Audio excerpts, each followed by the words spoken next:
I went to Seattle one summer for a meeting, and it gets dark even later, even in Seattle.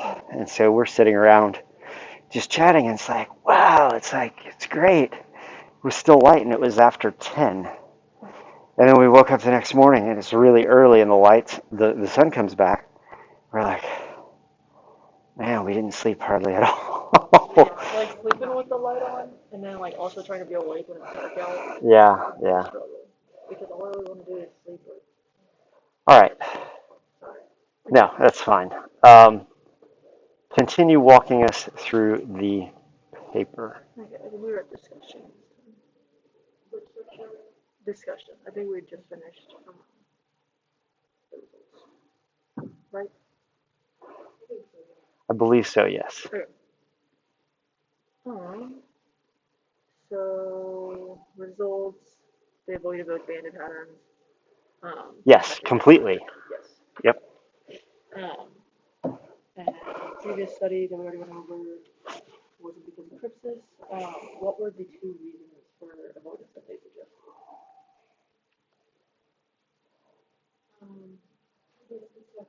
Respond to that pattern or a generalized diversion, just to bright rings. In terms of like specific diversion, like how could this have developed? Through individual experience or say innate abilities that evolved because of ancestral experience. So they're just like So is individual experience very likely? no, because then all of them would have to have that individual experience. And what else is true about the predators? No. Particular time that they did this in this section of Costa Rica. What's peculiar about the birds?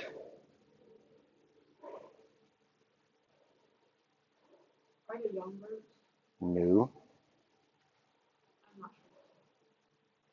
sure. Avery. Why is it less likely that it's individual experience with the other color pattern, the non-native color pattern? Mostly because like the migratory birds hadn't interacted with them at all, unless it was the water birds which they said didn't come in contact with the Japanese. Yeah, there were no migratory birds. All the birds that were present at the time that they did the study are resident species. So they wouldn't have encountered that other color pattern. The whole point of having that other color pattern is that those birds would not have any experience with it. So really the only viable answer is the second one that you mentioned, which is? Innate avoidance due to ancestral. Yeah. Continue, Avery. Okay. And then what was something that they kind of poked through in terms of that ancestral? Kind of describing figure two.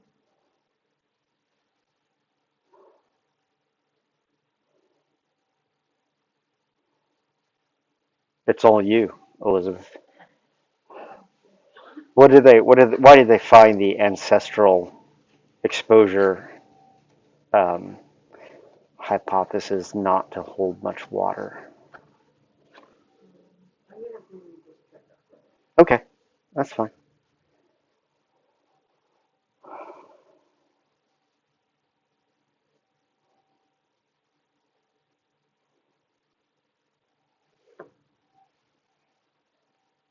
Unfortunately, my marked up version is on my iPad.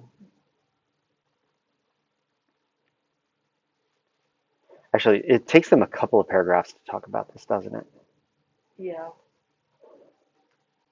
I think it ends on that last page, like the very first paragraph. So it's mainly good chunk.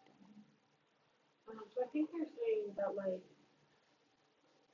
the snakes have to be like really dangerous for this to occur. Is that kind of what like for the ancestral like there's a spot where it says it had to be sufficiently dangerous. So yeah, so the avian lineage would have had to been sympatric with the banded snakes, which they found was and I think the whole point of that part was that if there was some type of like overlap, then that pressure selection would have been like strong enough to. Where'd you see that? Oh, that's it. Yeah, so like for that to happen, they would have had to been St. Patrick, but they weren't. As seen in like that figure two, they didn't ever really overlap there. So that's kind of why like that reasoning didn't really hold up. And then what was the best explanation for like this avoidance behavior then? Or at least their preferred version, preferred explanation. Just general avoidance of brain patterns. Yeah. And how do they support that? You can mention at the very end.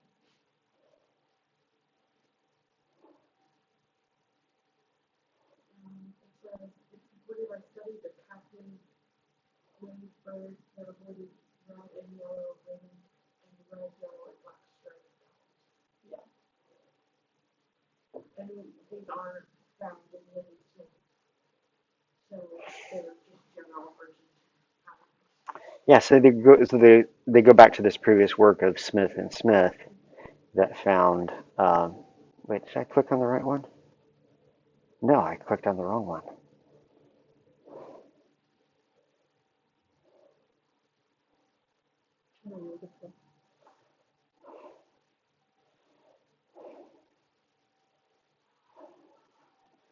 So they went back to these papers by Smith from the 70s where they avoided just these bright contrasting color patterns, even though some of the color patterns didn't even occur in nature,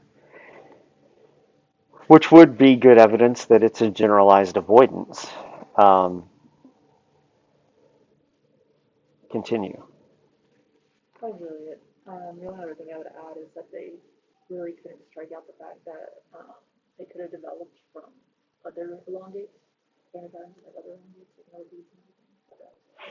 Oh yeah, so if you go to Brody's publication page, it's another paper in '95, experimental studies of coral snake mimicry. Do coral snakes mimic millipedes? So they've thought about the whole millipede issue. There was a professor, well, there's a professor at University of Oklahoma named Lori Vitt who put forth the idea that millipedes might also be a part of this mimicry complex. So for a short period of time, Butch Brody thought quite a lot about this in lots of different ways. So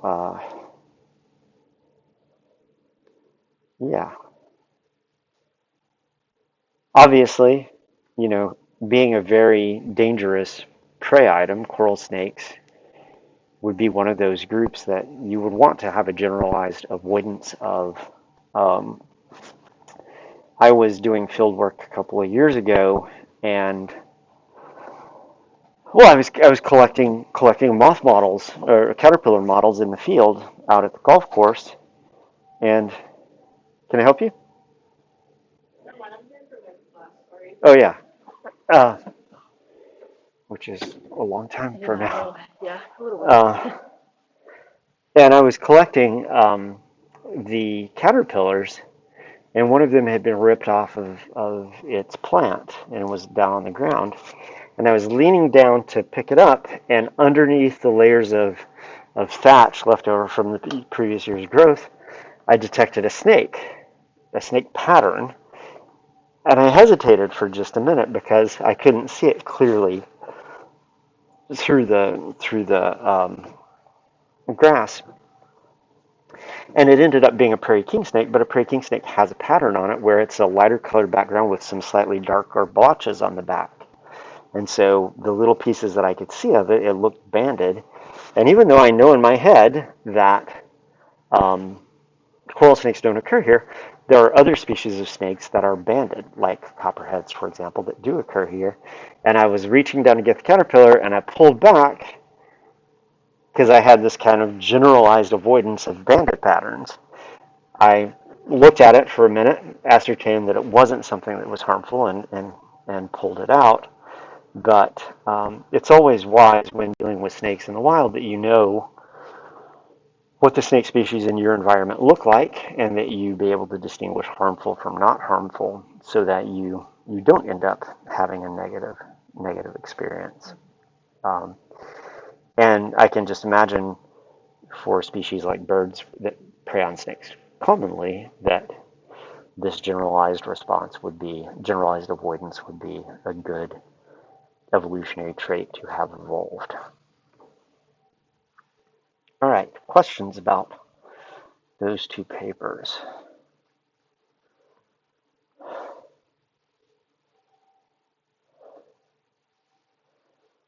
All right, then the last thing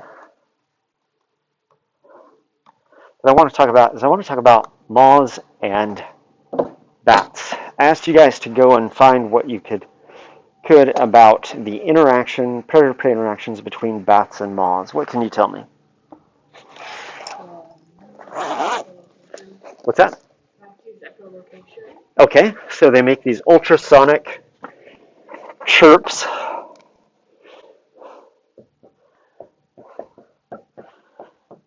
They send out these chirps, they bounce off of objects, and those reflected sound waves give them information about their environment.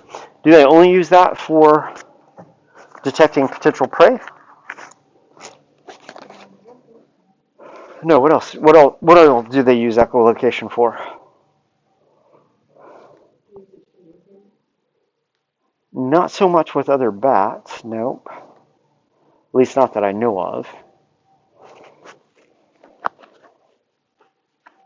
Maybe just like what else is just their environment in general. Yeah, there's this experiment that I read about back when I was in grad school. They took over a classroom in a university, and they strung piano wires all over the room, odd angles, so that a certain amount of the space in the room was hazardous.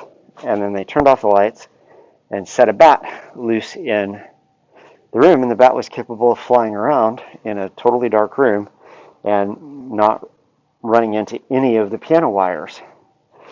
They then flipped on a speaker that flooded the room with ultrasound, same frequencies that the bat was emitting. What happened to the bat?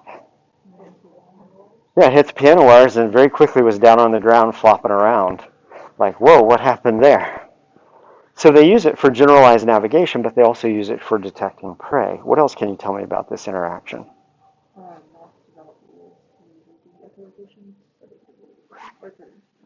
They developed what? Okay, so all insects have tympana. The tympanum is a structure, a membrane on the side of the body, on the side of the thorax typically.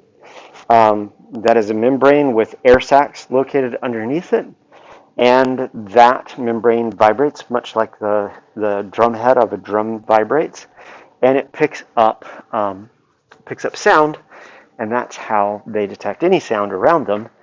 In the case of moths, what is peculiar about their particular tympanum?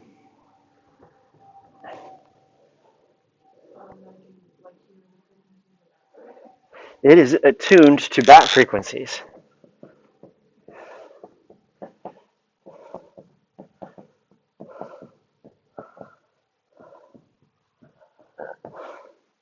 When a moth hears a bat chirping, so bat's far away, flying along, chirp, chirp, chirp, chirp. When a moth first hears that, what does the moth do?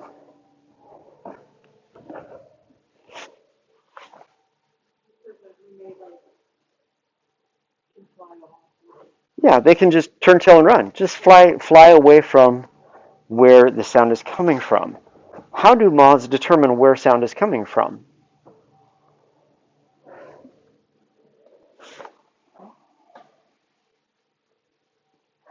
They have a tympanum on the right-hand side of their body. They have a tympanum on the left-hand side of their body. How do they know where the bat is?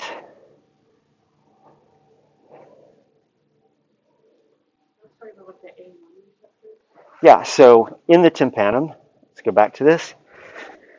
The tympanum is underlain with these air sacs, and that tympanum is served by two receptor cells, two nerve cells basically, sensory neurons, Sensory neurons are oftentimes these bipolar neurons as opposed to a motor neuron, which is a unipolar neuron. You guys remember this from any class you've taken? No. Anyway, some cells are like this. This is a unipolar, where there's a cell body with short dendrites and a long axon. Dendrites pick up stimuli, bring it to the nerve cell body, and then pass it to the axon that carries it away from the nerve cell body. But in some cases, the dendrites are really long and the axon is really long, and the nerve cell body is kind of in the middle of the neuron. And those are cells that are usually sensory in nature. They're picking up sensory inputs, passing them to the nerve cell body, and then the axon passes them to the central nervous system. So this is a bipolar neuron. Sometimes it's really happy, sometimes it's really sad. No, not true. But there are two different kinds of neurons servicing the tympanum, and both of these respond to sound, but they respond to sound in different ways. It will become important here in a little while. So back to this, the A1 receptor is the receptor that is most sensitive to sound.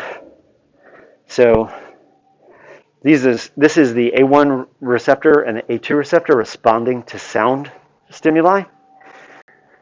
At low intensity sound, the A1 receptor responds, the A2 doesn't really.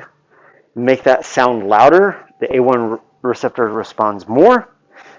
Once again, nothing going on in the A2 receptor. And only when you get to really high intensity does the A2 receptor start firing, but the A1 receptor also really ramps up its activity. So A1 responds to intensity. What affects intensity of sound?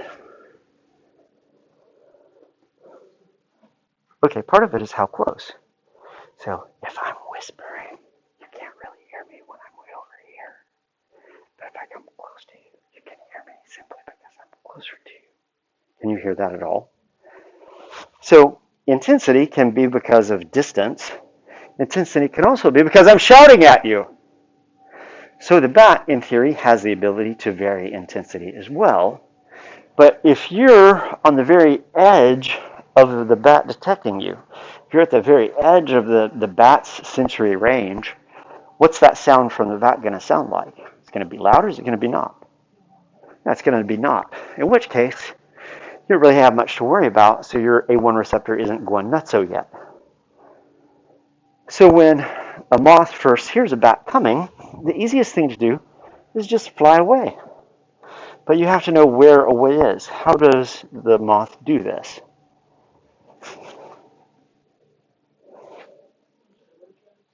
What's that? How does the moth detect where the bat is?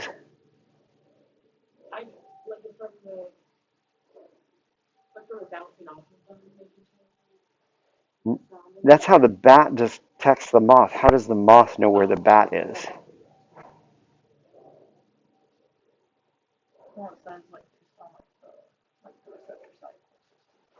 Yeah, so if you have a moth, the moth is flying along.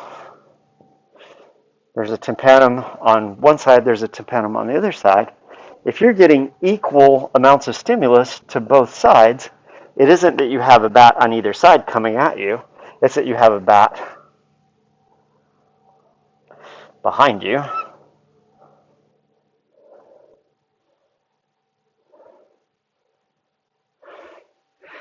You have a bat behind you such that sound coming from the bat hits both tympana equally.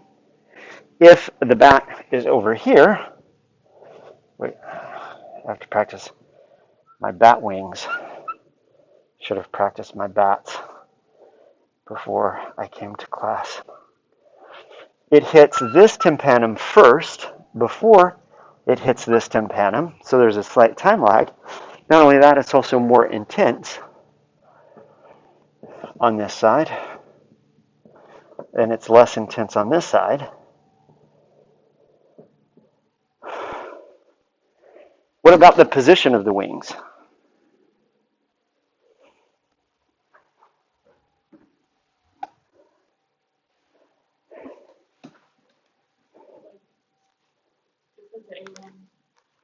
receptors fluctuate between the moths and the wings? Yeah, so the moth knows what its wings are doing. When the wings are up, the tympanum are totally exposed.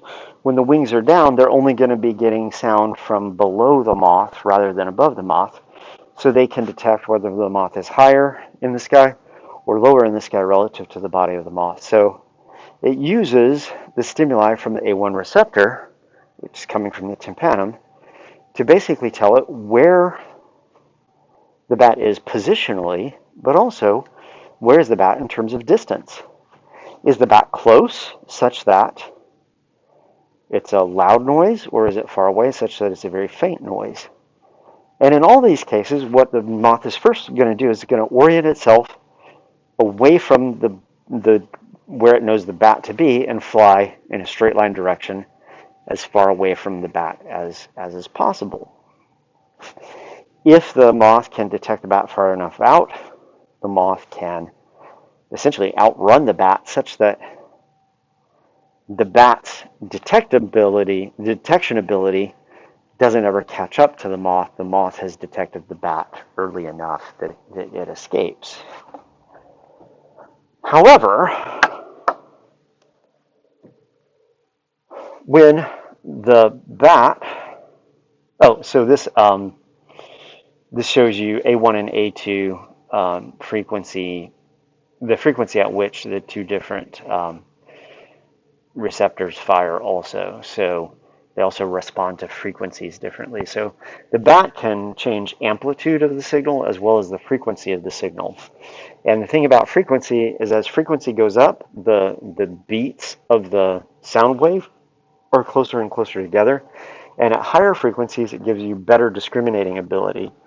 So you can get a better, more refined position on something that you're trying to locate. So they do respond to different frequencies as well. But ultimately, it's the A1 receptor, which is the most important one in all of this. If the A1 receptor receives high intensity ultrasound, it fires a lot. But if that ultrasound is sustained over a long period of time, then it will ignore that. It'll stop responding because that doesn't indicate anything like it's not a sound that a bat would make. So the moth can locate the bat in space.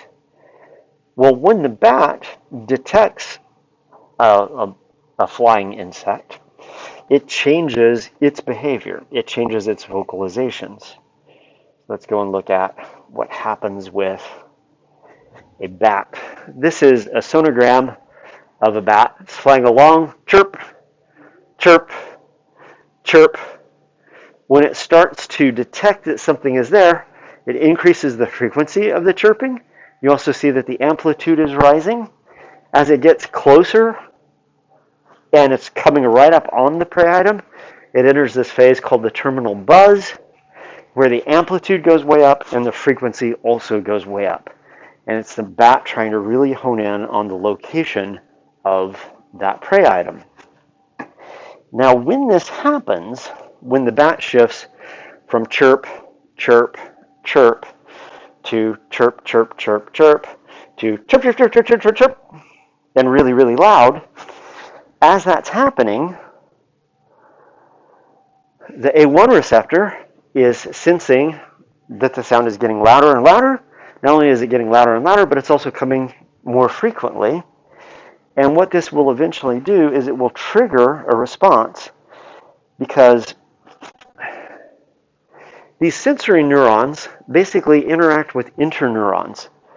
And I don't know, how much anatomy have you guys had? None? I took it in high school. Took it in high school, you've had it because you're planning on going to medical school. So what's an interneuron? Avery, I'll rely on you since you have some prior experience.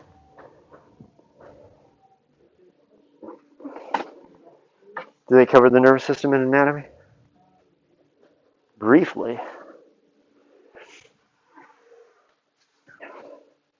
I'm on the search for an eraser again. Oh, there's an eraser.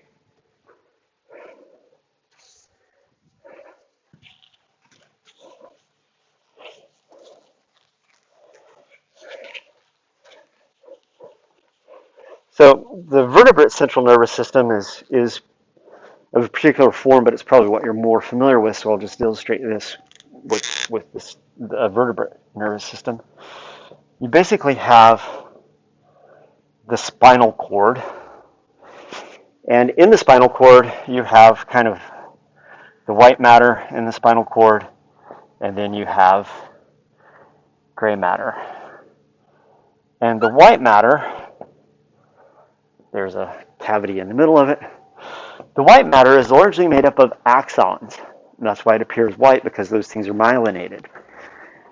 Well, these two branches on either side of the body, on either side of the spinal cord, are basically tracks of neurons exiting the spinal cord and entering the spinal cord. And lying just outside of the spinal cord, but still in the still enclosed in the vertebra, is these two roots, these two branches. And way out here, there's a sensory organ somewhere. And what happens is the sensory organ has a dendrite that serves it, and that dendrite goes through a nerve that meets up in the spinal cord, but the nerve cell body for that dendrite is right here, and then the axon is really short. So these sensory neurons in vertebrates has a really long dendrite, a really short axon. In the spinal cord, there are some neurons that pick up the stimulus on its dendrites and transmit that to the brain. So those axons go up and down the spinal cord, but there are other nerves in the spinal cord called interneurons. And they have little short dendrites picking up the signal from the sensory nerve and little short axons that go to a motor nerve. And the motor nerve has really short dendrites and a really long axon that goes out to something like a muscle, which is the organ that gets affected. So there's an afferent neuron, a neuron that takes stimuli to the spinal cord, and an efferent neuron that takes stimuli away from the spinal cord. And this neuron inside of here that makes that connection, this is the interneuron. So if you drop something heavy on your foot, you've probably never noticed this, but you drop something heavy, drop a brick on your toe. There's a sensory neuron in your toe. It sends a stimulus up your leg to the base of your spinal cord in your back. At that point, that axon makes contact with a neuron that sends a stimulus up your spinal cord to your brain to register pain. But at the same time that signal is going up to your brain, there's another motor signal that is going down to the muscles of your leg, telling your leg to do what? Get your foot out of the way. There's something bad happening to your foot. Move your foot. You don't think about it, but oftentimes you start moving your foot before your brain has even registered the fact that you've hurt your toe. And this is good, especially if you have long limbs, because you get your long limbs into trouble. And if you're waiting to basically get a sensory impulse up to your spinal cord, then up to your brain processes pain, sends a motor impulse down your spinal cord to the motor nerve that goes to your leg, your nervous system has wasted precious time in getting your foot out of danger's way. And so these interneurons kind of take higher processing out of the equation. So what happens in the moth is there's this interneuron. So when the A1 gets an impulse from the tympanum, It goes to the interneuron. The interneuron connects to muscle nerves that then send out impulses to the muscles to tell the muscles what to do even before it's sent the signal to the brain to be processed by the brain. Because at this point, your sensory neuron picked up a bat. The interneuron has no idea where the bat is. The sensory neuron picks up the fact that there's a bat there, connects with the neuron that goes up to the brain. The brain processes A1 sensors on either side of the body and the wing beats and all that to determine where the bat is. And then it sends signals to the muscles saying, flap stronger on this side, less strong on this side, so I turn left. Fly away from the bat. Or flap stronger on this side, less strong on this side, I turn right, away from the bat. As you're flying away from the bat and the signals become more frequent and they become more intense, you get to a point at the moth stage, if you're the moth, where flying away from the bat is no longer an option. So what happens is the bat's nervous system kind of takes over, and when the signal gets strong enough, the A1 nerve interacting with the interneuron kind of hijacks the muscle system that is driving the wings. And what it does to the wings is it starts what we call asynchronous beating. So normally a moth is flapping like this, wings up, wings down, wings up, wings down, wings up, wings down, wings up, wings down. So it's flapping along, making progress, trying to outrun the bat. When these signals get intense enough, the A1 receptor is firing a lot.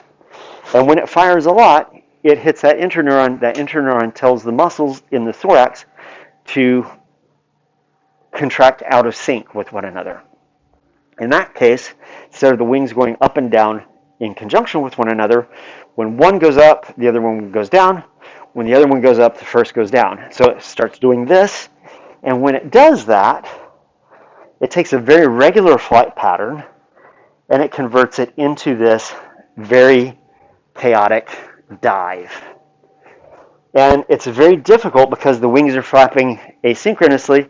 It's very difficult for the bat to follow it because the flight looks kind of like this. And so, obviously, a mantis that is tethered to a thread can't do this the same way an animal would in the field, but they still engage in this erratic dive to the ground. Because of the erraticness of that dive, it becomes very difficult for the bat to follow it, and so sometimes it gets the prey, sometimes it misses the prey. If you're ever in bat country, a fun thing to do, I did this in Big Bend National Park. We were staying on the west side of the park, and there's a narrow road that goes into the campground on that side of the park, and it's lined with trees, and bats would fly down this road because it funnels air and it funnels insects. And so we were out for an evening walk. We were actually going to go see if we could see an owl, and we noticed bats kind of flying over our heads as we walked down this road. And so I picked up a handful of pebbles, having taken an evolution or an animal behavior class. I knew about bat echolocation, and I would toss these pebbles up into the air in front of the bat, and they'd be flapping along, flapping along, flapping along, and they aren't seeing anything. But then I would throw a pebble up, and they would start swooping and diving for it, until they noticed that it was following in a very predictable trajectory. Was it following in this chaotic trajectory? Take them a second or two, but they would figure out that it's not an insect because it's not behaving the right way. So they would be flying along, then they would chase after the pebble, but not all the way to the ground. They would figure out what was going on, and then they would go back to their normal flight. So that was the first bat. Second bat comes along, throw up a pebble. starts to dive for it, figures out what's going on, and then goes back to normal flying over and over and over again. So they can distinguish between what is an insect and what is a rock because the pattern of the flight is different as they go through this dive. And it's all because of this A1 neuron picking things up. So that's the first volley in this predator-prey arms race. The predator, the bat, evolved a weapon, sonar, essentially, that enables it to detect prey. Therefore, their selection on insects to, evolve the ability to hear the signals coming from the bat, and also then a set of behaviors that enables them to, at least at sometimes, escape being preyed upon by bats. So you have natural selection for sonar, which leads to natural selection for sonar detection. Did you guys uncover anything else that is kind of escalating this game? That's changed like their echolocation What's that? That's changed like their echolocation frequency intensity. Yes, they do. And that just helps them find things better as they get closer to them. They do that within a given predatory interaction. And then moths develop ultrasonic clicks. Moths developed ultrasonic clicks. Tell me about that. Like in response, I kind of thought it was like a startle response, but I guess it also would like interfere with their echolocation. It does. So what happens with some species of moths, not all moths have developed this, but there was a modification that occurred in one moth that probably allowed it to produce some sort of sound that essentially sends back false clicks. So the bat is sending out chirps, chirp, chirp, chirp, chirp. Now when a moth comes along, what it hears is it's going chirp, chirp, chirp, chirp. But then he hears chirp, chirp, chirp, chirp, chirp, chirp, chirp, chirp, chirp. So chirp, chirp, chirp, chirp, chirp, chirp, chirp. It gets the reflection. Now, when these moths with this sound-producing organ, when they hear a bat coming, what do? They start making clicks. So now a bat's flying along, putting out chirp, chirp, chirp, chirp. Detects a moth, chirp, chirp, chirp, chirp, chirp, chirp, chirp, chirp. Now what the bat hears is chirp, click, click, click, chirp, chirp, click, click, click, click, click, click, click, click, click, click, click. Doesn't know which sound coming to it is its chirp versus the click of the moth. And as a result, it makes it very difficult to locate that moth in three-dimensional space. It's made by a file that occurs on the thorax. It's just a little, kind of like an edge of a comb, which is a common noise-making mechanism in insects. These are not the only insects that make noises with these kinds of comb-like structures or file-like structures. But what it ends up doing is it sends this acoustic signal that confuses the bat. It makes it difficult for the bat to detect where the moth is. So if you take a moth and you put it in a room with bats and you tether that moth to a small thread and you let it do this chirping sort of situation, basically what you will see is if you leave the moths intact,